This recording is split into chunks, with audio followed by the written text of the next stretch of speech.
Dinâmica do movimento curvilíneo. Vamos falar sobre isso. Primeira coisa, o que é um movimento curvilíneo? Renato Brito, já sei, circular, né? Não necessariamente, né? Curvilíneo é qualquer movimento que não seja uma reta. Esse movimento é curvilíneo? É. Curvilíneo pode ser uma parábola, uma elipse, uma hipérbole, uma reta qualquer, né? Uma linha qualquer, desde que não seja retilíneo. Aí eu vou chamar de curvilíneo. Ou seja, a gente vai estudar agora o movimento geral, o caso genérico, né?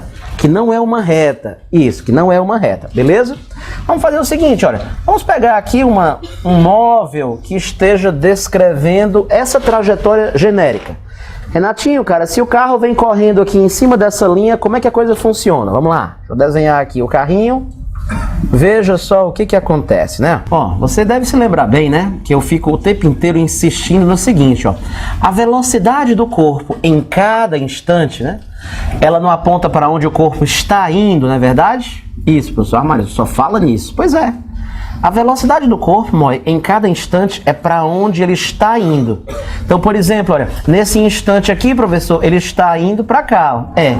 E nesse instante aqui, está indo para cá, ó. E nesse, ó, para cá, ó. E nesse aqui para cá, ó. Nesse daqui para cá, nesse, ó. Em cada instante a velocidade aponta para onde o corpo está indo.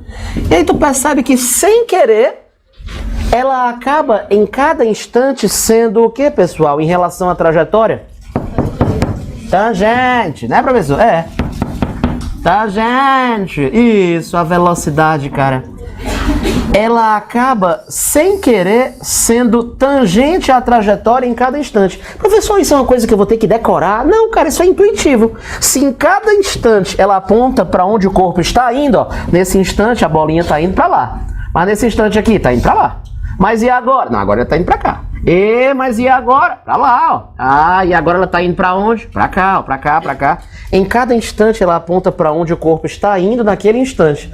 Por isso que, sem querer, a velocidade acaba sendo sempre tangente à trajetória. Então essa é a característica da velocidade, professor. Ela necessariamente é tangente à trajetória em cada instante. É para onde o corpo está indo em cada instante. Tá, isso aí eu já sei, o senhor já falou isso 1000 vezes, professor. Eu fico o tempo inteiro repetindo, né? Agora vamos falar sobre aceleração e sobre força. Bom, e me diga uma coisa. É possível, né? Deixa eu te perguntar uma coisa. Quando o corpo está fazendo a curva, é possível fazer a curva com velocidade constante? Não. É possível que um corpo esteja fazendo a curva com velocidade constante? Não, professor, porque o senhor já me disse que o simples fato de estar fazendo a curva já me permite assegurar que a velocidade está o quê? Variando. Afinal de contas, professor, a velocidade do corpo está variando em 3 situações. Quando ele está fazendo a curva, ou quando ele está indo cada vez mais rápido, ou quando ele está indo cada vez mais devagar. Renato, cara, se ao fazer a curva ele necessariamente está tendo uma variação de velocidade, quem é o agente que varia a velocidade? Quem é? A força, professor. Tem que ter força para fazer a curva? Tem. Então, nunca esqueça disso. O simples fato de estar fazendo a curva requer a presença de uma força para variar a velocidade. Professor, e se tem força resultante agindo, tem aceleração. Todo movimento curvilíneo tem aceleração. E como é que é a aceleração, Renato, naquele trecho curvilíneo? A aceleração tem que ser tangente à trajetória? Não, não. Tangente é a velocidade. No trecho curvilíneo, a aceleração não tem que ser tangente, não. Ela pode ser de qualquer uma dessas maneiras que eu estou desenhando aqui, ó, contanto que a aceleração aponte para dentro da curva. A aceleração poderia ser qualquer um desses vetores. O que importa é que ela tem que apontar para o lado de dentro da concavidade e não para o lado de fora. E por que é? Tu vai já entender. Mas no trecho curvilíneo, professor, a aceleração sempre aponta, né, para o lado de dentro da curva. Veja, não precisa passar pelo centro, não? Não. Contanto que aponte para dentro da curva, já estamos satisfeitos. Então, Renato, o que seria uma grande mentira? Uma mentira super cabeluda, tá? Uma mentira super cabeluda seria o cara dizer assim, ó, professor, o senhor nem sabe, a minha mãe estava fazendo a curva ali naquela Praça Portugal, professor, e o senhor acredita que quando ela estava no meio da curva, Eu olhei pela janela do carro, sim. Adivinha o que eu vi? O que tu viu? Eu vi o vetor aceleração, assim, saindo dos pneus do carro. Nossa! E como é que ele apontava? Professor, a minha mãe ia fazendo a curva desse jeito aqui na praça, ó. E o senhor acredita que eu vi a aceleração saindo assim do carro? E aí, minha filha, que isso é um grande absurdo. Por quê? Você tá dizendo que a sua mãe tá fazendo a curva pra cá? Como é que a aceleração tá apontando pro lado de fora?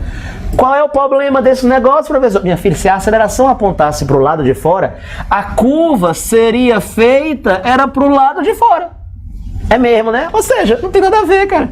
Quer dizer, professor, que isso aqui é uma grande mentira. É mentira. Se a curva foi feita para o lado de cá, a aceleração não poderia ser assim, não. Claro que não. Na curva, o Renato já me disse, a aceleração tem que apontar sempre para o lado de dentro da curva. Não precisa passar pelo centro, não é obrigado a passar pelo centro, mas tem que ser do lado de dentro. Se alguém disser que fez a curva com a aceleração apontando para fora, pode ir atrás, é mentira da pessoa. Legal, ó.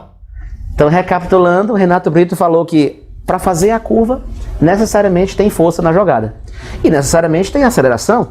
E na curva, a aceleração, professor, tem que apontar para o lado de dentro da curva. Não necessariamente passando pelo centro, mas tem que apontar para o lado de dentro. Tá, isso aí é no trecho curvilíneo. Mas, professor, bem aqui assim, ó, o senhor mostrou um trecho em que o movimento é retilíneo. Pronto, mostrei aqui, professor, um trecho em que o movimento é retilíneo. Deixa eu te perguntar uma coisa. Movimento retilíneo requer força? Tem como o corpo andar em linha reta sem nenhuma força agindo nele? Tem. É aquele famoso quem?